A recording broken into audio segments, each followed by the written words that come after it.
आप सभी का स्वागत है मेरे channel the mirror of truth में। कृपया करके इस चैनल को लाइक, सब्सक्राइब और शेयर ज़रूर करें। आज हम बात कर रहे हैं माइक्रोबायोलॉजी की कि माइक्रोबायोलॉजी क्या होता है, माइक्रोब्स क्या होते हैं और किस तरीके से ये हमारे आसपास रहते हैं। कुछ माइक्रोब्स हमारे लिए फ़ायदेमंद भी होते हैं, कुछ ऐसे होते हैं जो हमें नुकसान पहुंचाते हैं और उनसे हमें बीमारियां होती हैं। टॉपिक है हमारा microbiology for the health sciences, जहाँ पे हम इंट्रोडक्शन करेंगे माइक्रोबायोलॉजी के साथ। द स्कोप ऑफ माइक्रोबायोलॉजी की बात करें तो आप सबको मैं बता दूं कि the study of living things, microbes जो हैं वो जीवित प्राणी होते हैं, दैट आर टू स्मॉल, जो काफ़ी छोटे होते हैं, and that can't seen with the magnification, जो मैग्नीफिकेशन के बिना हमें दिखाई नहीं देते हैं। माइक्रो ऑर्गेनिज्म और माइक्रोब्स जो हैं ये काफ़ी छोटे ऑर्गेनिज्म होते हैं, इन्हें हम जर्म्स भी कहते हैं। ये हमें विदाउट माइक्रोस्कोप के दिखाई नहीं देते हैं, यानी सूक्ष्मदर्शी के बिना ये दिखाई नहीं देते। But not all cause diseases, मैंने पहले भी कहा था कि सारे माइक्रोब्स बीमारी पैदा नहीं करते हैं, कुछ इंसानी जीवन के लिए फ़ायदेमंद भी होते हैं। माइक्रोब्स की बात करें तो जैसे बैक्टीरिया है, वायरस है, फंगस है, पैरासाइट है, ये सभी माइक्रोब्स की श्रेणी में आते हैं। माइक्रोबायोलॉजी की बात करें, how can microbes is classified, microbes को कैसे बांटा गया है, तो सबसे पहले कार्ल लिनियस ने, जो कि एक स्वीडिश के साइंटिस्ट थे, उन्होंने टेक्सोनॉमिक क्लासिफिकेशन किया था और उन्होंने 6 कैटेगरी में बांटा था यहाँ पे लिवेनहॉक के साथ मिल करके। वो कैटेगरी था फंगस का, प्रोटोजोआ का, एल्गी का, बैक्टीरिया, आर्किया और कुछ स्मॉल एनिमल्स के। माइक्रोबायोलॉजी की बात करें तो फंगी जो है वो एक माइक्रोब्स है जो कि यूकैरियोटिक होता है। बेसिकली 2 तरह के सेल पाए जाते हैं, यूकैरियोटिक और प्रोकैरियोटिक सेल। तो जो फंगस है उसके अंदर यूकैरियोटिक सेल पाया जाता है और इसके पास मेम्ब्रेन से बंधे हुए न्यूक्लियस पाए जाते हैं। Obtain food from the other organism, यह जो फंगस है ये दूसरे जीवों से अपना भोजन प्राप्त करता है और ज़्यादातर जो फंगस हैं वो सेप्रोफिटिक होते हैं। सेप्रोफिटिक होने का मतलब है कि ये डेड और डिकेइंग ऑर्गेनिक मैटर से अपना फूड प्राप्त करते हैं। इनके पास सेल वॉल पाया जाता है और यह सेल वॉल जो है वो बेसिकली चिटिन का बना होता है। यहाँ पे मोल्ड्स होते हैं, मोल्ड्स जो हैं वो मल्टी सेलुलर होते हैं, यानी कई सारे सेल पाए जाते हैं। इनमें हाइफा पाया जाता है। हाइफा आपको यहाँ पे डायग्राम में दिखाया भी गया है। जैसे आपने देखा होगा कि जैसे बाम्बू ग्रो करते हैं तो बाम्बू अलग अलग हिस्सों में ग्रो करते हैं, वैसे ही फंगस भी अलग अलग हिस्सों में ग्रो करता है, जिसे हम हाइफे कहते हैं।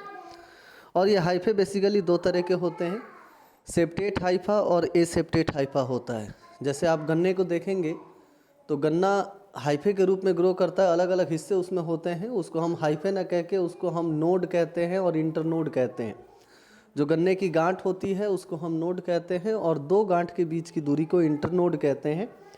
वैसे ही फंगस जो है वो सेप्टा से मिलकर बना होता है और जिसमें ये गांठ जैसी स्ट्रक्चर पाई जाती है उसे हम सेप्टेट हाइफे कहते हैं और जिसमें नहीं पाया जाता है उसे हम एसेप्टेट हाइफे कहते हैं। वहीं ईस्ट की बात करें तो ईस्ट भी फंगस है जो यूनिसेलुलर होता है, यानी कि एक ही सेल से मिलकर बना होता है, जो रिप्रोड्यूस करता है एसेक्सुअल प्रक्रिया के द्वारा, जहाँ पे सेक्सुअल इन्वॉल्वमेंट की ज़रूरत नहीं होती है और उस प्रक्रिया का नाम है बडिंग। बडिंग आपने देखा होगा, आलू के जो बीज होता है उसके अंदर भी बडिंग हमें दिखाई देता है। छोटे छोटे बड्स उससे बाहर निकलते हैं जो वाइट और ब्राउन कलर के होते हैं और उनसे एक नए पौधे की शुरुआत होती है, जो कि एक तरीका है एसेक्सुअल रिप्रोडक्शन का। कुछ ऐसे भी फंगस होते हैं जो सेक्सुअल स्पोर बनाते हैं और उसके सहारे ये ग्रो करते हैं। दूसरा माइक्रोब है प्रोटोजोआ। प्रोटोजोआ की बात करें तो प्रोटोजोआ की स्टडी को प्रोटोजोलॉजी कहा जाता है। प्रोटोजोआ के अंदर भी जो ऑर्गेनिज्म होते हैं वो सिंगल सेल्ड होते हैं, यानी एक ही सेल से मिलकर बने होते हैं और वह एक सेल यूकैरियोटिक सेल होता है। Similar to animals in nutrient need, जैसा एनिमल्स को इंक्लूडिंग ह्यूमंस को जो न्यूट्रिशन की नीड होती है वैसे ही पोषक तत्वों की ज़रूरत प्रोटोजोआ को भी होती है। इसका सेलुलर स्ट्रक्चर भी लगभग इंसानी या एनिमल के सेल के स्ट्रक्चर की तरह होता है। यह प्रोटोजोआ ज़्यादातर फ्रीली यानी स्वतंत्र रूप से पानी के अंदर ग्रो करते हैं और कुछ ऐसे भी होते हैं जो जीवों के अंदर भी पाए जाते हैं। एसेक्सुअल एंड सेक्सुअल रिप्रोडक्शन, ज़्यादातर प्रोटोजोआ में एसेक्सुअल रिप्रोडक्शन होता है, लेकिन कुछ ऐसे भी प्रोटोजोआ हैं जिनमें सेक्सुअल रिप्रोडक्शन होता है। Most are capable of locomotion, ज़्यादातर ऐसे हैं आपके प्रोटोजोआ जिनमें लोकोमोशन होता है, जो मूव कर सकते हैं, और मूवमेंट के लिए इनमें अलग अलग स्ट्रक्चर पाया जाता है। जैसे किसी में सूडोपोडिया पाया जाता है, अगर हम बात करें अमीबा की तो अमीबा में सूडोपोडिया पाया जाता है। कुछों में सीलिया पाया जाता है, जैसे अगर हम बैलेंटीडियम कोलाई एक प्रोटोजोआ है उसकी बात करें तो उसमें सीलिया पाया जाता है, और कुछों में फ्लैजिला पाया जाता है। जैसे अगर हम बात करें जियार्डिया लैम्ब्लिया की तो वो भी एक प्रोटोजोआ है और उसमें फ्लैजिला पाया जाता है as a locomotory organ. Algae की बात करेंगे हम। एल्गी यूनिसेलुलर और मल्टी सेलुलर होता है। कई ऐसे एल्गी हैं जिनमें सिंगल सेल होता है, कुछ ऐसे हैं जिनमें मल्टी सेल होते हैं, यानी कई सारे सेल होते हैं। एल्गी फोटोसिंथेटिक भी हो सकता है, यानी इनमें क्लोरोप्लास्ट पाया जाता है जिसमें क्लोरोफिल की पिगमेंट होती है। सिंपल रिप्रोडक्टिव स्ट्रक्चर होता है, ये आसानी से रिप्रोडक्शन कर सकता है, और इनके पिगमेंट के आधार पे इनको कैटेगराइज किया जाता है, स्टोरेज प्रोडक्ट के आधार पे भी, और इनका सेल वॉल किससे मिलके बना है इस आधार पे भी इनका डिवीज़न किया जाता है। अब हम बात करेंगे बैक्टीरिया और आर्किया की। तो बैक्टीरिया जो है ये यूनिसेलुलर होता है, यानी एक ही सेल से मिलके बना होता है, और वो एक सेल प्रोकैरियोटिक सेल होता है। इसमें न्यूक्लियाई नहीं पाया जाता है, ये काफ़ी छोटा होता है मुकाबले यूकैरियोट्स के, एंड फाउंड एवरीवेयर। यह जो आपका बैक्टीरिया और आर्किया है ये हर जगह पाए जाते हैं। ये हम कह सकते हैं कि बैक्टीरिया और आर्किया यत्र तत्र सर्वत्र पाए जाते हैं, यानी पानी में भी, हवा में भी, मिट्टी में भी, और ये ज़्यादातर जहाँ पे सफिशिएंट मॉइस्चर होता है वहाँ पे ग्रो करता है, और कुछ एक्सट्रीम इन्वायरमेंट में पाए जाते हैं। ये रिप्रोडक्शन करते हैं एसेक्सुअली, और वो एसेक्सुअली मोड का नाम है बाइनरी फिजन, जहाँ पे एक बैक्टीरिया 2 बैक्टीरिया में डिवाइड हो जाता है, फिर 2 4 में, 4 8 में, 8 16 में, इस तरीके से डिवीज़न होता रहता है। इसके 2 टाइप हैं। पहला है बैक्टीरिया।